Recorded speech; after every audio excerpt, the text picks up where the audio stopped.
Hello guys! Gagawa ko ngayon ng trending na mini donuts. Sa isang mixing bowl, naglagay ako ng 1 pack of pancake mix and then 3/4 cup of water and 1 egg.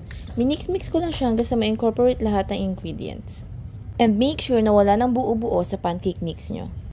Nagbrush ako ng oil sa mini donut maker ko and then nilagay ko na yung pancake mix.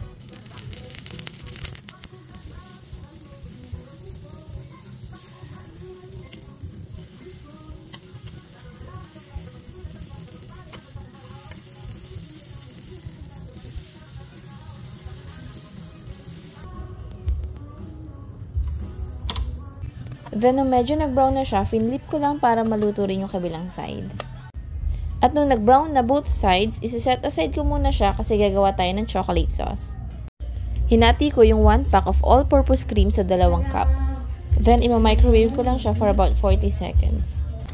At nung mainit na yung all-purpose cream, nilagay ko na yung milk chocolate sa 1 cup and then white chocolate naman sa kabilang cup. Hinalo-halo ko lang siya hanggang sa mag-melt yung chocolate. Pwede nyo rin yan ibalik sa microwave at painitin ulit para mag-melt ng tuluyan yung chocolate.